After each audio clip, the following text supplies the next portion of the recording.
ओम नमः शिवाय। सभी भक्तों को जय श्री राम।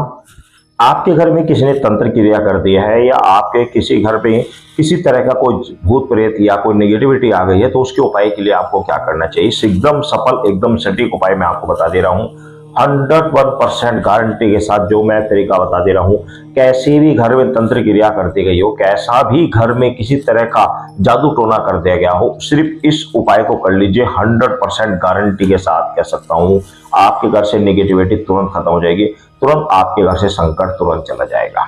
कैसे? मान लिया आपके घर में कोई व्यक्ति परेशान है, दुखी है, उसके ऊपर तंत्र मंत्र किसी ने कर दिया है, किसी ने जादू टोना कर दिया है, तो ऐसी स्थिति में आपको क्या करना है। देखो, आपको पता है मेरे पीछे आपको हनुमान चालीसा आपको दिखाई दे रही है, हनुमान चालीसा लिखी हुई है। इसका भी प्रयोग बता दे रहा हूं और षडभंग तरीके से भी बताऊंगा, शुद्ध से भी और षडभंग से भी, क्योंकि कई बार क्या होता है कि हम शुद्ध रूप से प्रयोग करते रहते हैं, शुद्ध रूप से हनुमान जी का प्रयोग करते रहते हैं, लेकिन कई बार क्या होता है कि षडभंग शक्ति आ जाती है जो कि किसी शुद्ध तरीके से जल्दी से समाप्त नहीं हो पाती, तो ऐसे में षडभंग तरीके से भी उसका निवारण करना पड़ता है। तो मैं दोनों तरीके आपको बता दे रहा हूँ, दोनों तरीकों आप कर लीजिए। कैसा भी कोई परेशान व्यक्ति हो, तत्काल उसका आराम मिलेगा। कैसे क्या करना है समझ लीजिए। जिस व्यक्ति के ऊपर भूत प्रेत या निगेटिविटी होने की संभावना है, तो आपने क्या करना है, हनुमान चालीसा का पाठ करना है। एक लोटा जल अपने सामने रख लेना है, हनुमान चालीसा का पाठ करना है, फूंक मारनी है उसमें। फिर एक बार हनुमान चालीसा पढ़ी, फूंक मारनी है, फिर दोबारा हनुमान चालीसा पढ़ी, फिर फूंक मारनी है। इस बार इस तरीके से आपको 7 बार हनुमान चालीसा का पाठ करना है और 7 बार उस लोटे में फूंक मारनी है। अपने घर में अपने सामने हनुमान जी की प्रतिमा के सामने आपने दीपक जलाकर रखें, देसी घी का या चमेली के तेल का दीपक जलाकर रखें, धूमबत्ती जलाकर रखें, हनुमान जी को 2 लड्डू का भोग लगाकर ये क्रिया आपने करनी है और जल को अभिमंत्रित करके उस दीपक के ऊपर धूप देकर उस रोगी को आपको पिला देना है। ये क्रिया आपको 3 दिन करनी है लगातार 3 दिन आप इस तरीके से जल आप पिला दीजिए। तत्काल उसकी जो नेगेटिविटी है, तत्काल उसके अंदर भूत प्रेत जिंजा जो भी है, तत्काल भस्म होगा, तत्काल समाप्त हो जाएगा। साफ शब्दों में लिखा हुआ है, देखो आपसे, नाशे रोग हरे सब पीरा, जपत निरंतर हनुमत वीरा। भूत पिशाच निकट नहीं आवे, उसमें साफ लिखा भूत पिशाच भी निकट नहीं आवे, वो नाशे रोग हरे रोग पीरा, कैसा भी रोग हो किसी को, सबको हनुमत वीरा, सबको हार लेते हैं। तो साफ शब्दों में हनुमान चालीसा सिद्ध है और नीचे साफ शब्दों में कि ये जो हनुमान चालीसा है ये ऑलरेडी पहले से ही सिद्ध है। तो हनुमान चालीसा का ये प्रयोग 3 दिन आपको कर लेना है।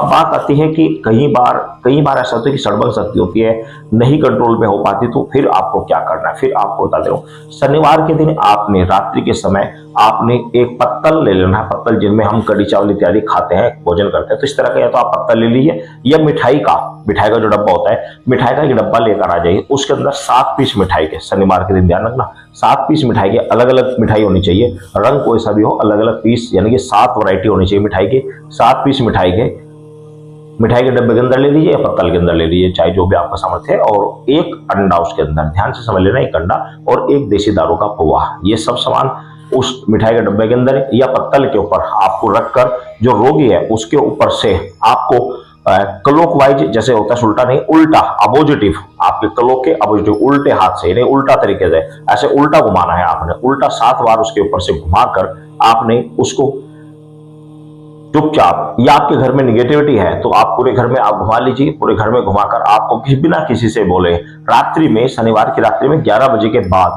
बाद और 2 बजे से पहले आपको किसी चौराहे के साइड में देकर आना है, चौराहे के बीच में नहीं देना, क्योंकि वहां पर जो गुजरने वाले यदि उनकी नजरें पड़ती है, पाँव पड़ता है, तो वो आपको गाली देंगे, तो ऐसा नहीं करना, आपको साइड में देना है। साइड में आप देकर आ जाएंगे, उसको थोड़ी बहुत देर में कुत्ते खा लेंगे, तो इससे क्या होगा, किसी व्यक्ति को दिखाई नहीं देगा, तो आपको कोई गाली नहीं देगा, आपको ऊपर कोई किसी तरह का टोंट नहीं कसेगा, किसी को कोई आपत्ति नहीं होगी। तो इसलिए चौराहे से बचाकर साइड में रखना चाहिए। चौराहे के साइड में आपको रखना है, उत्तर दिशा की तरफ आपको मुख कर लेना है और आपने अपने साथ में एक चाकू लेकर जाना। सर्वप्रथम जमीन के ऊपर 3 बार आप रेखा मारेंगे, 1 2 3 रेखा आप मारेंगे। उसके ऊपर वह मिठाई आपने डब्बा सहित या दोने में जो भी आप पत्तल में बनाए उसको जुगो तो वहां पर रखेंगे और वह पौवा उठाएंगे और उस पौवे को उठाकर आपने थोड़ा सा उसको खोलकर आपने जो अंडा है उस अंडे के ऊपर 3 बार धार देंगे और फिर उसी पौवे को वहां खुला ऐसे ही छोड़कर आप वापस अपने घर आ जाएंगे। पीछे मुड़कर नहीं देखना है। जिस समय आप सामान दे रहे हो चप्पल को थोड़ा पीछे निकाल दें और चप्पल को जिस समय निकालें उसका मुख, चप्पल का मुख अपने घर की तरफ को कर दें, क्योंकि अगर आप उधर को घुमा कर रखेंगे तो आपको वापस मुड़कर आपको चप्पल पहननी पड़ेगी, आपको वो दिख जाएगा। एक बार सामान देने के बाद जब आप वापस मुड़े तो आपको वापस मुड़कर नहीं देखना, इसलिए चप्पल पहले ही उधर को पीछे को मूव करके आपको निकाल देनी चाहिए पहले ही।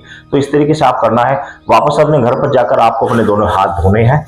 और अपने ऊपर जल छिड़कना है, अपने घर में आ जाना है। बस ये क्रिया आपको कर लेनी है। 100% कैसा भी तंत्र मंत्र टोना टोटका किया गया हो, 100% घर से समाप्त हो जाएगा। घर से शक्तियां चिल्ला कर भागेंगी। किसी भी तंत्र मंत्र हो, निगेटिविटी हो, तुरंत समाधान होगा। वेरी इंपॉर्टेंट विषय है। और ये जो चीज मैं बता रहा हूँ, ये गुरुमुखी चीजें बता रहा हूँ। ये कोई ऐसे नहीं कोई शास्त्र पढ़कर, कहीं से मैं पढ़कर किताबों को, किसी किताबों को पढ़कर या किसी नेट से देखकर नहीं बता रहा हूँ। ये गुरुमुखी चीजें बता रहा हूँ। तो इसका आप उपाय कीजिए। साथ ही मैं आपको एक बात और बता दे रहा हूँ, बहुत सारे भक्तों को ये भ्रांति है, कुछ मैसेज गलत भी करते हैं, कमेंट्स करते हैं कि आप इस तरह साधना बताते हो, ये करते हो करते हो। देखो भाई, जो चीज ट्रेंड में चल रही है, लोग बाग जो पूछ रहे हैं मेरे से, वो इसी के बारे में मैं बता देता हूँ।